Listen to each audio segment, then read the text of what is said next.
Al final la respuesta no es la prohibición, sino la educación y el buen uso. En el ámbito escolar no necesitan el móvil para nada en las horas escolares. Aquí al cole se viene a aprender, no a jugar con el móvil. Tenemos mucho que hablar, efectivamente, de la educación en nuestro país. Primero, con esa medida que ya se aplica en los colegios de varias comunidades de prohibir o de limitar el uso del teléfono móvil. También con esa propuesta de una EBAU, la antigua selectividad unificada, propuesta que ha hecho el presidente del Partido Popular para las comunidades en las que gobierna esa formación. Y también con ese anuncio, hoy algo más concretado, de un refuerzo para la asignatura de matemáticas y para comprensión lectora, que aunque el presidente lo considera una asignatura, como tal no es una asignatura. Montserrat Gomendio, que fue secretaria de Estado de Educación, bienvenida, muy buenas noches. Muchas gracias por estar. Y que hoy, por cierto, escribe una columna muy recomendable en el diario El Mundo en torno al análisis de la situación en España en la educación y cómo podríamos mejorar, entre otras cosas, esos resultados de PISA que hemos repasado hace tan solo unos minutos. Montserrat, empezamos, si le parece, por lo de los móviles. En principio esto ya se está aplicando en buena parte de las comunidades en nuestro país, ¿no? Sí, sí, y bueno, y el debate es si va a haber una prohibición total o si va a haber una limitación del uso que se puede hacer dentro del colegio.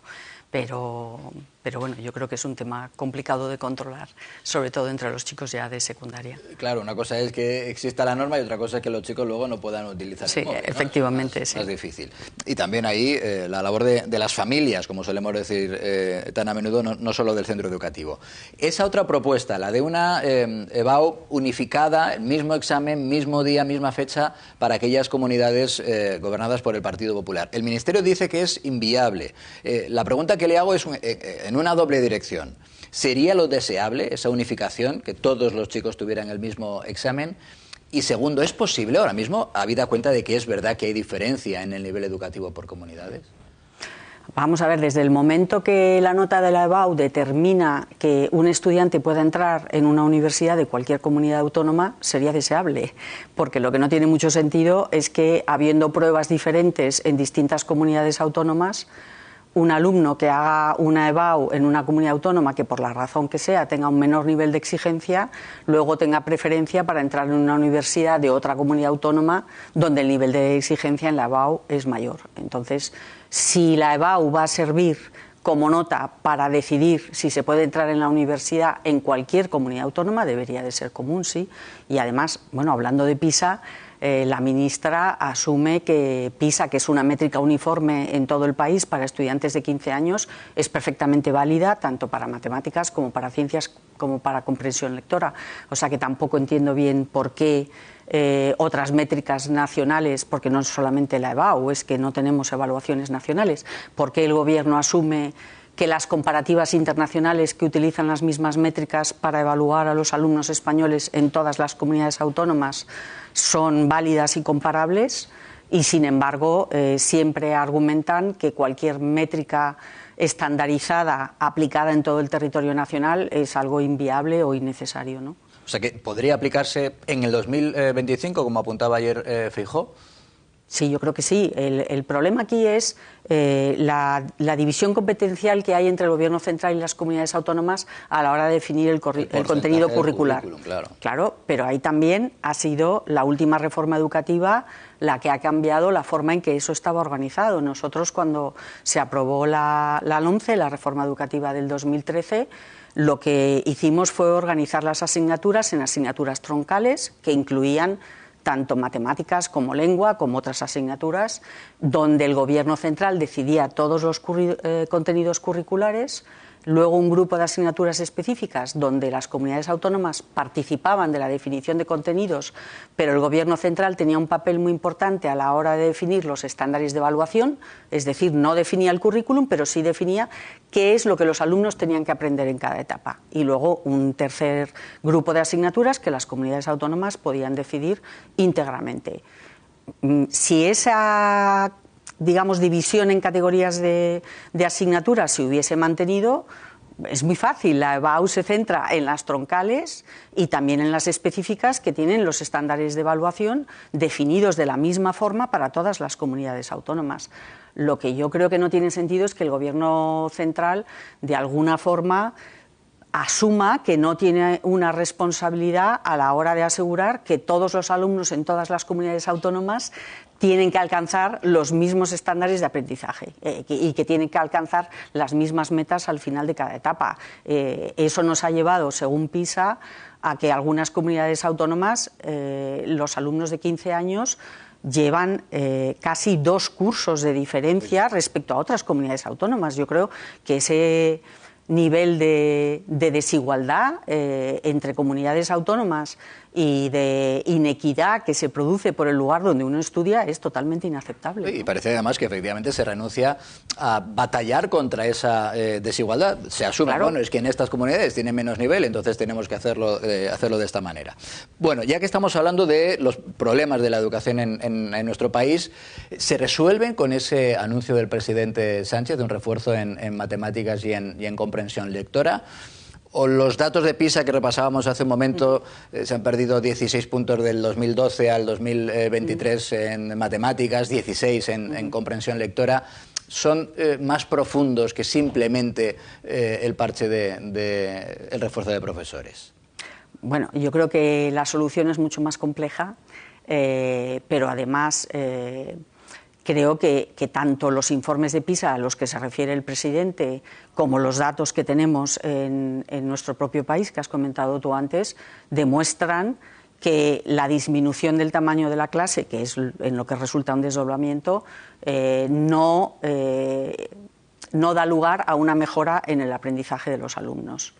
Que es mucho más importante la formación del profesorado, tener un profesorado con una formación excelente, y aquí quiero recordar que en matemáticas es el dominio que mide PISA donde los alumnos españoles tienen peores resultados desde el principio de PISA, desde el año 2000. Sí, de la historia. Y eso que hemos ido, como has dicho tú antes, invirtiendo cada vez más en educación, y esa inversión ha ido fundamentalmente a disminuir el tamaño de clase, con lo cual España en este momento tiene uno de los tamaños de clase, una de las ratios más bajas de toda Europa.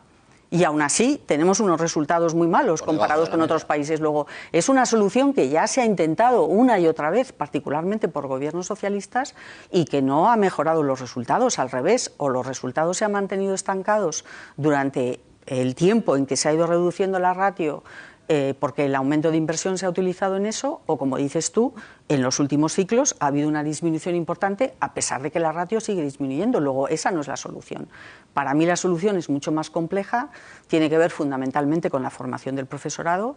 Tenemos mucha evidencia de comparativas internacionales de que, en concreto en matemáticas, que es donde, como he explicado, el rendimiento de nuestros alumnos es particularmente pobre, le damos a los profesores prácticamente 0 formación en matemáticas durante el grado universitario. Pero es que además muchos de los estudiantes que estudian educación no han estudiado matemáticas durante el bachillerato, con lo cual la última vez que estudiaron matemáticas fue cuando tenían 16 años, y esos son los profesores que luego en primaria empiezan con nuestros alumnos a enseñarles matemáticas. Luego ya empezamos con un punto de partida muy difícil de superar, tanto para profesores como alumnos. Hay que darle mucho más apoyo a los profesores. Y luego, por otra parte, el currículum en general y en concreto el de matemáticas se ha ido diluyendo, se ha ido despojando de contenido, se ha ido aderezando de temas socioafectivos, de perspectiva de género, de toda una serie de cuestiones que no tienen nada que ver con el contenido de conocimientos en matemáticas. Y por lo tanto la combinación de unos profesores a los que se les ha dado una formación muy deficiente, junto con un currículum que también se ha despojado de contenidos, ya podemos disminuir la ratio lo que queramos, que eso no puede tener efecto. Es imposible. Usted menciona en ese artículo al que me refería el caso de Singapur, y yo lo he comentado en el programa alguna ocasión. Hace ya muchos años hablaba con el embajador de Singapur en España, y su diagnóstico era exactamente el mismo. Él decía, nosotros ahora son líderes en el informe PISA, lo primero que hicimos fue tratar de formar a los mejores para la educación. Es verdad que es una educación muy exigente, una formación muy exigente para los profesores. Él me decía, nosotros formamos a los profesores de una manera similar a la que vosotros formáis a los ingenieros de caminos, es decir, una carrera muy dura a la que van los mejores y que al final de esa formación también obtienen entre los mejores sueldos. Quizá por ahí puede ir el principio de la solución, pero es verdad que eso es a largo plazo y muchas veces es lo que se echa de menos, que se piense en el largo plazo. Bueno, pero yo he tenido la suerte de ir a Singapur varias veces cuando estaba trabajando en la OCDE y de visitar colegios y de hablar con la gente en el ministerio, y es exactamente así. Ellos apostaron por la educación hace 40 años, cuando tenían una población con un nivel de conocimientos bajísimo, decidieron que el capital humano es por lo que iban a apostar, y en 40 años han pasado de tener una población con una proporción de analfabetos enorme a ser los mejores en PISA y en todas las comparativas internacionales. Entonces, cuando hablamos de largo plazo, es verdad que es un esfuerzo que no va a dar resultados de un día para otro, pero Singapur en 40 años ha pasado de ser uno de los países con un peor rendimiento educativo a ser el mejor en todas las comparativas internacionales. Luego sí es posible, pero para ello efectivamente hay que poner muchísimo énfasis en la formación del profesorado y mucho énfasis en currículum y evaluaciones. Todas estas cosas las hace Singapur, pero las hacen todos los países que obtienen buenos resultados. O sea que tampoco veo que sea, si uno mira los informes de la OCDE, si ahora el gobierno está tan interesado en los resultados de PISA, se dice que el aumento de inversión pasado de determinado umbral no tiene ningún impacto sobre el rendimiento de los alumnos. España superó ese umbral hace ya mucho tiempo. Luego, el aumento de inversión per se no va a mejorar el rendimiento. La disminución del ratio tampoco. Y como he dicho, España tiene uno de los ratios más bajos. Luego, seguirlo disminuyendo no va a tener ningún impacto. Y sin embargo, que hay que hacer una selección de los futuros profesores muy exigente y que hay que hacer una formación muy exigente del profesorado, que hay que tener un currículum muy rico en contenidos y que hay que tener unas evaluaciones que aseguren que todos los alumnos de ese país van a llegar a determinado nivel de aprendizaje y que no se va a dejar a nadie atrás, pero eso es no dejar a nadie atrás, sin duda. No disminuir los estándares. Y es el futuro de nuestros hijos y, por tanto, el futuro del país. Montserrat Gomendio, secretaria de Estado que lo fue de Educación, gracias por estar con nosotros. Muchísimas gracias a vosotros.